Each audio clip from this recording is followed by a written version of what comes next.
Let's go back in time. The year is 1600, on the island of Manhattan, though it doesn't have that name yet. For the Lenape people, especially the Lenni-Lenape, this land is much more than property. It is sacred. Picture dense forests where today we see skyscrapers. Imagine crystal-clear waters full of sturgeon, where now there is the polluted East River. Villages scattered where Central Park now stands. The Lenape do not see the land as something to be owned. For them, nature is a sacred web meant to be shared. They fish, hunt, tend small gardens, and live in harmony with the natural cycles. They don't know it yet, but they are about to lose all of this to a completely foreign concept: European private property. Because while they live peacefully in Manhattan, on the other side of the Atlantic, a storm is brewing. And that storm has a name: colonial greed.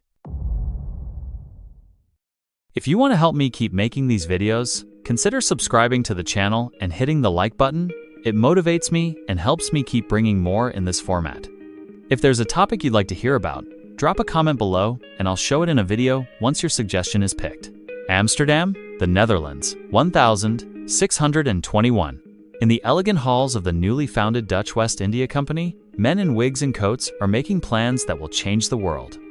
The Netherlands is at war with Spain, and they have realized the best way to weaken the enemy is by striking at their colonies across the ocean. The company's founding document is crystal clear. Navigation and trade in the Americas and West Indies are a Dutch monopoly. They are authorized to build forts, make alliances with native peoples, and if needed, deploy troops. It is a license to conquer disguised as a business charter.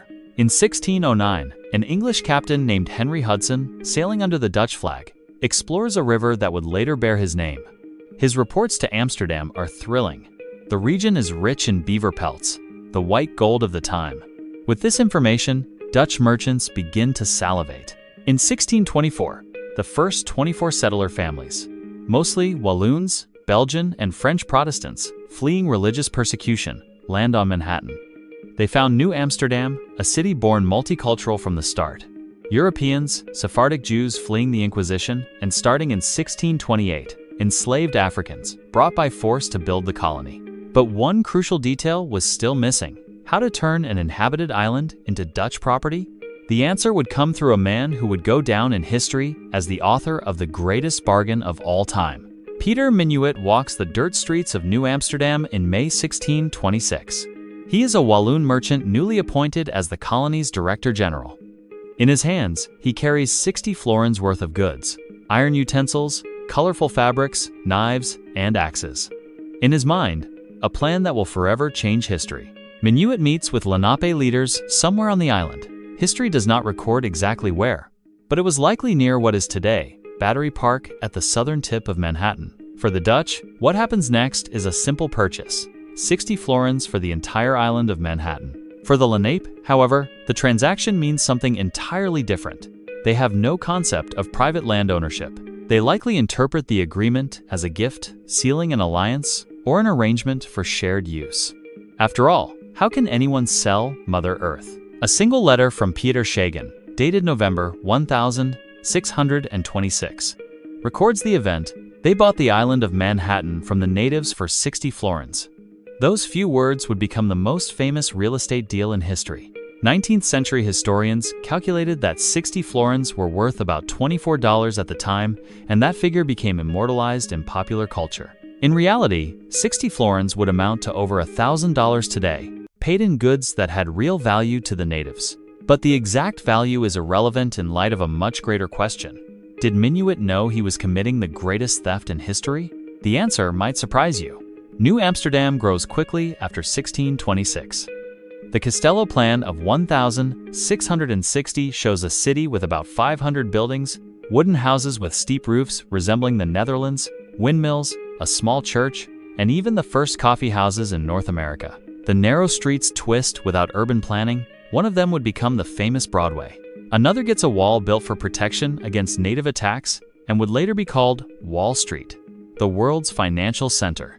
The West India Company's policy of religious tolerance, driven purely by profit, attracts immigrants from across Europe. Sephardic Jews established the first synagogue in North America. French Huguenots set up businesses. The city becomes a cultural melting pot fueled by commercial greed. But this prosperity has a dark cost. It is built on the labor of enslaved people.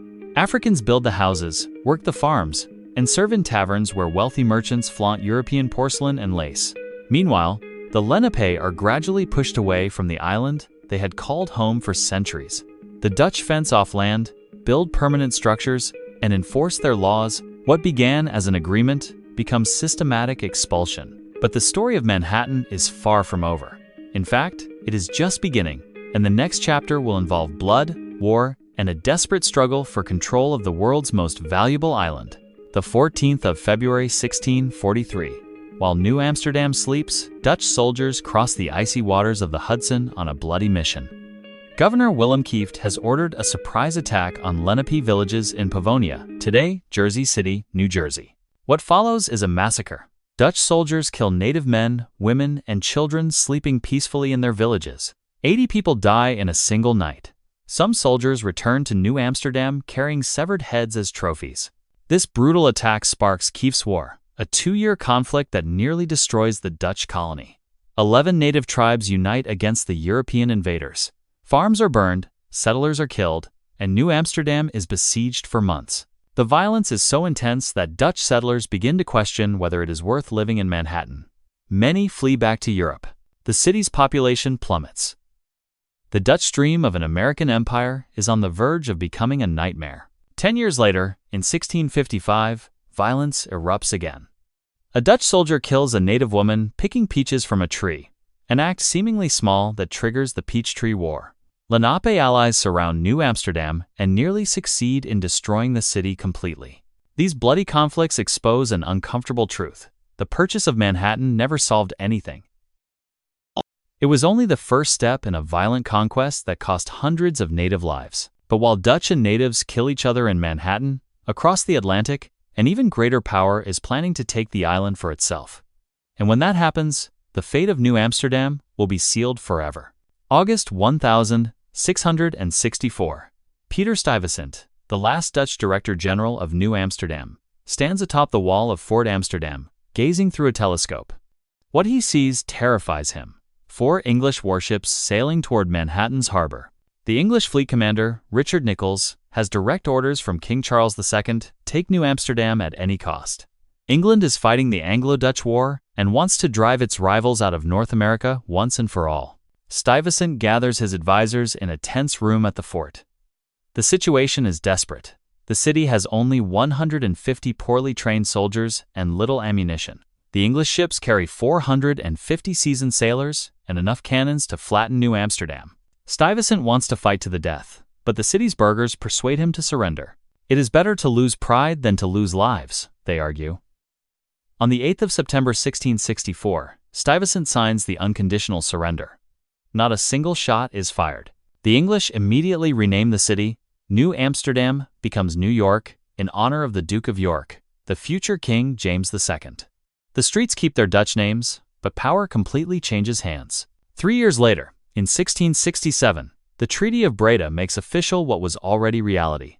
The Netherlands cedes Manhattan to England in exchange for the tiny island of Run in Indonesia and the colony of Suriname. At the time, the Dutch public celebrates the deal. Run produces nutmeg, worth its weight in gold in Europe. Nobody imagines they are trading the future financial capital of the world for a spice. In 1673, during a third war, the Dutch briefly retake Manhattan for exactly 15 months and rename it New Orange. But in 1674, through the Treaty of Westminster, they return the island permanently to the English. The Dutch dream of a North American empire ends after half a century. But the true story of the theft of Manhattan is only beginning. Wall Street, Manhattan, 2024. At 9:30 inches the morning, the New York Stock Exchange bell rings and trillions of dollars begin to flow in financial transactions. Towers of glass and steel stretch as far as the eye can see. The market value of Manhattan's commercial real estate surpasses $1 trillion. All of this began with those 60 florins from Peter Minuit in 1626. If the Lenape had invested that $1,000 at an annual return of 7%, considered conservative for long-term investments, today they would have around $3.6 trillion. But the Lenape did not receive dollars. They received knives, axes, and fabrics. And more importantly, they lost something that cannot be measured in money: They lost their ancestral land, their ancient culture, and in many cases, their lives. Today, the descendants of the Lenape live scattered across the United States, many on reservations in Oklahoma, far from Manhattan. Some fight in the courts for recognition and reparations. Others work to preserve their language and traditions that almost disappeared. Meanwhile, Manhattan has become the global financial center.